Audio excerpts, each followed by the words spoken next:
Hey, what's up everybody? It's Carpo. It's damn strange, it's 7 years later and I'm making a video in the same corner that I made one of my earliest videos in, and it was about stereos, and I was sitting right here talking about my how much I love my Pioneer receiver, and now I've changed over and gone through many years of a variety of different stereo components, and I went through my obsessed audiophile phase, and then kind of laughed at myself, realizing that it really all does come down to what's in your head, your perception of music. But there is a certain level where speakers just become amazing, and I'm not at that level, and I never will be. I'm not going to spend thousands and thousands of dollars on one component. And you know, I guess maybe if I was a millionaire I would. But anyhow, this video is about my Goodwill score today. Now, I've made videos in the past about how much I love Goodwill, and I love finding stereo equipment there. But the strangest thing is, I've been watching this guy. He's a YouTuber. His name's Techno Moan, M-O-A-N, and he's from the UK, and he does videos on. Well, he has all these old vintage videos about old, like a cassette carousel player that plays 20 cassettes, and you put each one in, and it like turns like a turntable and pulls it in. Stuff that I've never seen, and explains how all the different formats work, 8-track and MD, and all the different tapes, and so anyhow, I've been kind of inspired lately to kind of redo my system. What I've been using is just this standard. It's a Yamaha Natural Sound HTR 5460 receiver, and it works just fine for my needs. I like vintage ones, and I have a stack of vintage stereos I collected, Pioneer and Marantz and Onkyo, and I don't. I find that something somewhat modern is more enjoyable for me because of the ability to use a remote control, and it seems like a small thing, but it's. I'm still working on that. So anyhow, to get to the point, I was down at Goodwill today. I went down there and I was like determined. I was like, as I'm driving down, I'm like, there's going to be just what I want right there. And I was picturing a couple things in my head. Lo and behold, I get down there and I look, and the shelves are just packed. And I look closer, and usually they're just packed with, some RCA speakers, or some really crappy generic Sony ones, or worse yet, something from Best Buy, their own brand or something like that. I look down and I look closer, and I find this. This is a JBL Studio Series S Center 2. And as you can see, it's got the gold plugs on it. That's a dead giveaway of good equipment usually. I mean, not always, but if you see two big ass banana plug receptacles, then you're probably onto something. But I can quickly Google things there at the store and see what it is. So this is what it is. This is just a center speaker. It's supposed to reproduce beautiful mids and voice and whatnot. I'm not a big center speaker guy. I'm a left and right standard speaker setup, but I decided it was time to include that because that JBL was also sitting there with two of these. and it's part of the same kind of set. So this right here is a JBL Studio Series S36 II. And it's beautiful. It's got 1.6, and it looks like a little 4 and then a tweeter. And this thing, when I hooked these two up, before I did this, I had two floor standing speakers here. They were Sansui SP2500Xs, and they're 5-way speakers with a 12 and two 5-inch speakers, a 12-inch speaker, and then a couple of tweeters.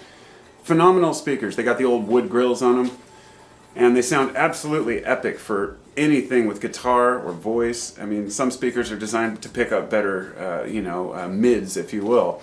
And most of the speakers that I see on the market today, like your standard cheap $50 speaker set, is just shit. It's got one little tweeter and a little maybe 4 or 5-inch mid, and that's supposed to pick everything up. So for me, having a smaller components but having a subwoofer is something I really like. So back to the point. Those are my JBLs. I got the two. These were $12.99 each, and I think they're $150 or something new when they came out. I don't even know each, but it's not really about the price, but it definitely reflects the quality of something. I also found 2 Infinity bookshelf speakers that I didn't buy because they were a little higher price. They were like $30 for the pair. But I did buy this, which was an Infinity center speaker, also with the gold plugs and everything. This is an Infinity Primus C25.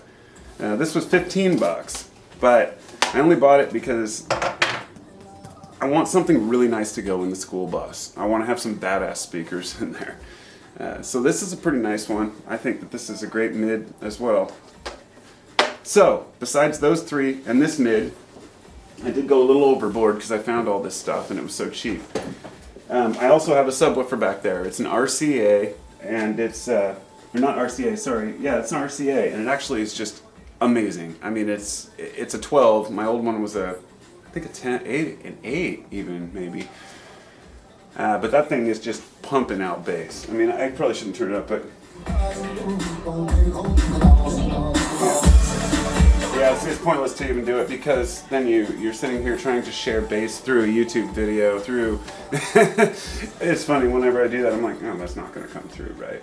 So besides the subwoofers, or besides the subwoofer, which is really what I wanted, and I told my wife I saw a Polk audio subwoofer there the other day for $100. It's like, I'm not going to pay that much. It's not that nice.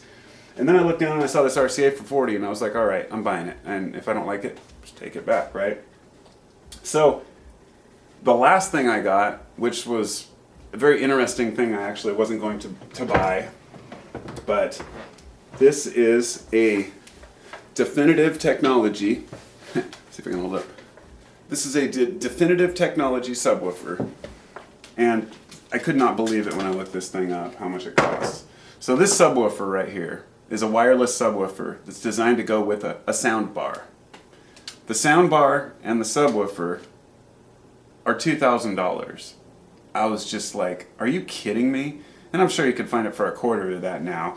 But you got the price on there for $40, and it was a green tag, which are half off today. So I was like, all right, do I buy a $1,000 subwoofer for $20? Of course I do, even though I can't use it.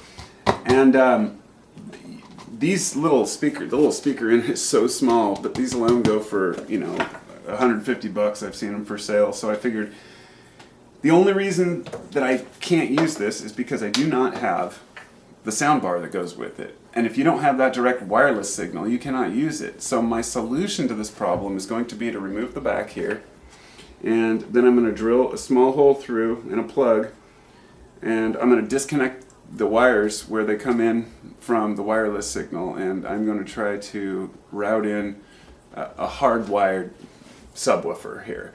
I hate to destroy something like this. I mean, maybe I could sell it by itself to somebody who, you know, subwoofer doesn't work and they still have the sound bar, but I'm just not big on, you know, eBay and Craigslist stuff. But that's a really cool. The coolest thing about this is it's so thin, and I thought, you know, that's kind of brave making a subwoofer that thin.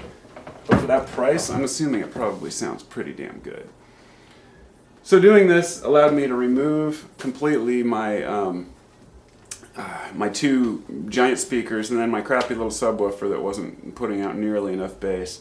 So first thing I did was sat back, hooked the speakers up, put on Pink Floyd Dark Side of the Moon, and just closed my eyes. And yeah, the silence is golden. And the one thing you'll notice about crappy stereos is there's a lot of hiss, and speakers can give a lot of hiss too. The whole system of a stereo unit it's a very complicated endeavor to try to find the right sound. And I do not, the audiophiles out there are fanatical. They're very intent on, you know, how their room is shaped and where their speakers are aimed and every little component. But, you know, all the way down to a headphone amplifier, a tube headphone amplifier, which, you know, it's like, I don't know. Is it necessary? Maybe. It's up to the individual, and that's what I'm saying. It's whatever sounds good to you, that's all that matters. But source material is important. MP3s suck. And so, you know, no matter how good your stereo is, you're always going to be yearning for something more if you're a stereo dude. So, or a chick. No offense to women out there, but mostly it's men who are stereo fanatics. And so all of this stuff, all these speakers combined were under $100, and it's probably, you know, $1,500 worth of stuff. So how could I pass it up? At the very least, I could sell it on Craigslist. but I think I'm gonna be keeping it because I really like it all. It sounds really good. And I'll show you what I've got over here. For example, this is the speaker I used to use, the SP2500X, and I got these at Goodwill for, I don't know, 20 bucks, probably 10 years ago. And they have a little switch for soft, natural, and clean for tone. And the coolest thing is actually these are shaped differently. You know, it'd be just as easy to stick the same speakers in there, but this one is actually convex and this one's more concave. It's interesting, all the little things they do to try to get just the right sound.